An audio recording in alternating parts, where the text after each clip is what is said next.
Rebonjour, donc deuxième vidéo de la journée pour essayer d'aider notre ami, la Guilde des Courgettes. Donc j'ai pas le prénom.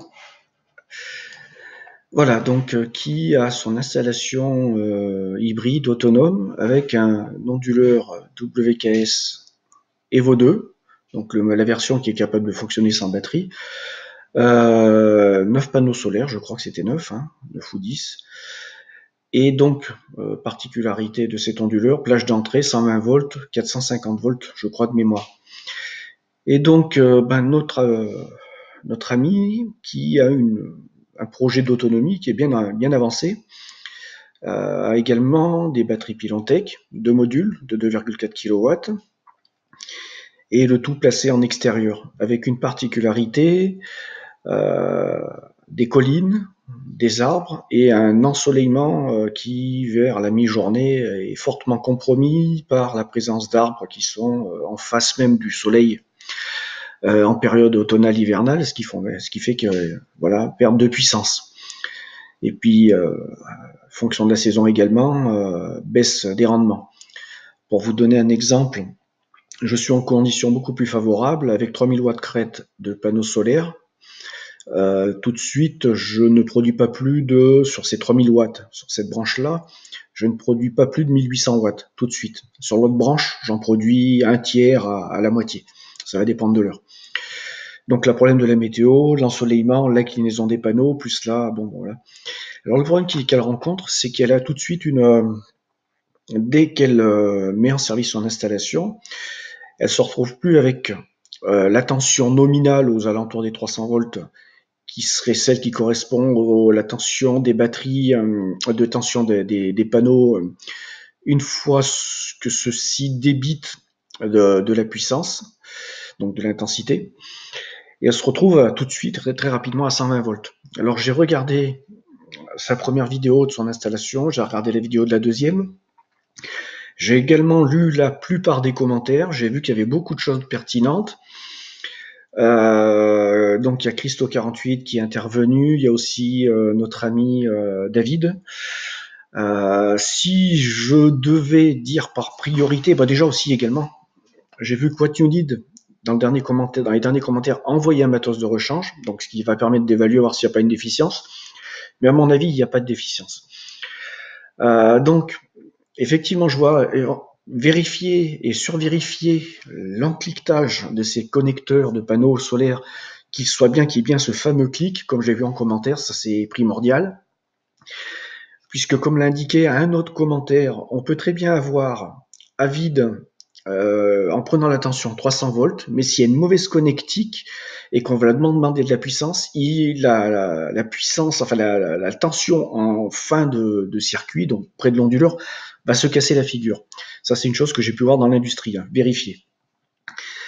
Ensuite, ce que j'aurais envie de dire également, donc j'ai la remarque, je suis toujours sur cette remarque également, ensoleillement pourri. Donc ensoleillement pourri, je n'ai jamais, même avec le meilleur ensoleillement possible, lorsque je demande, moi j'ai pas le même onduleur, j'ai une version, on va dire équivalent WKS, mais avec qui fonctionne avec batterie et donc une plage de tension 60-115 volts. Moi j'ai jamais 115 volts. Dès que je tire dessus et que je lui demande de la puissance et qu'il y a du soleil, je descends à 80 volts. Et quand j'ai vraiment pas de soleil, c'est 65.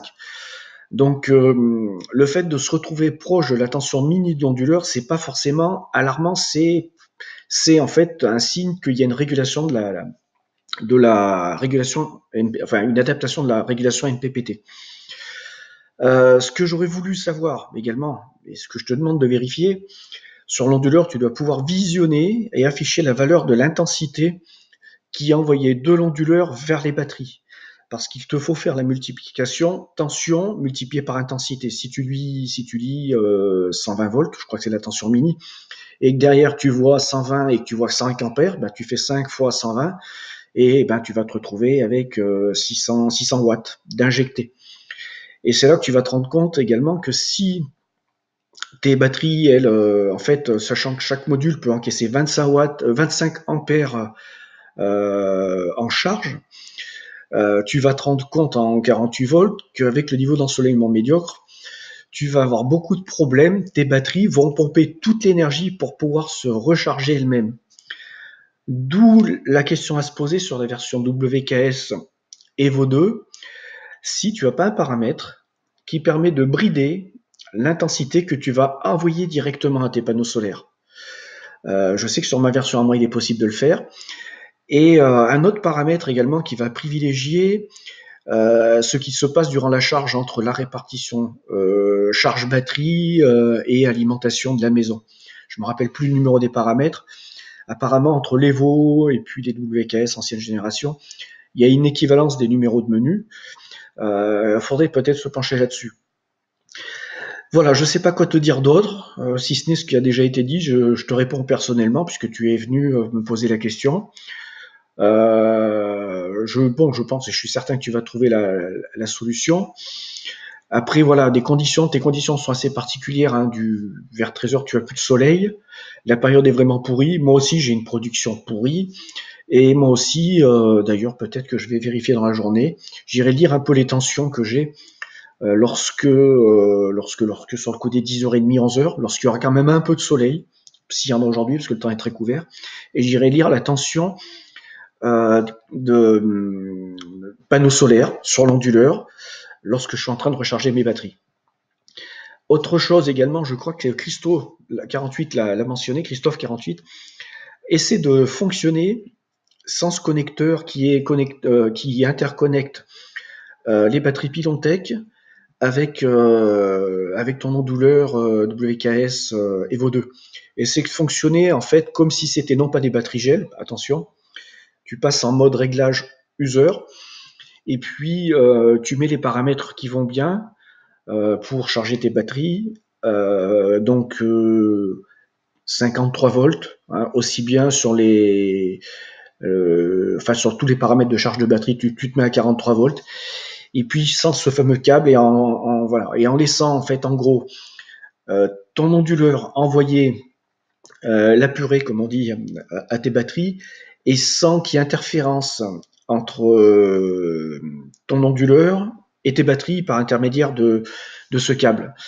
Puisque ce que j'ai l'impression que fait ce câble, c'est qu'il permet à WKS de prendre le dessus sur les BMS, ou partiellement dessus sur les BMS intégrés à chaque batterie. Personnellement, je fonctionne sans ce câble avec les vieux onduleurs de ton WKS, enfin ou similaire, PIP 4048, et ça fonctionne super bien. Donc, est-ce que ce câble est vraiment quelque chose qui va optimiser ? Je ne sais pas. Voilà, je fais confiance à chaque batterie avec son propre BMS pour pouvoir gérer elle-même ça et faire sa propre sauce à partir du moment où on lui fournit une bonne tension, celle qui est dans la plage acceptable, minimale, et puis surtout ne pas dépasser le maximal pour pas les flinguer. Voilà, donc je pense qu'avec toutes les réponses que tu as eues en commentaire sur ta vidéo, la réponse, enfin l'aide que va avoir votre unité, peut-être je dirais plus avec ma réponse qui est un récapitulatif de tout ce que j'ai pu voir et ma confirmation. Voilà, ça serait plutôt une synthèse de ce que j'ai vu plutôt que l'apport vraiment d'une expertise précise en te disant regarde ça quoi. Mais tu as eu d'excellentes réponses et je peux te dire que le public qui te suit derrière t'as eu l'éventail de toutes les réponses possibles.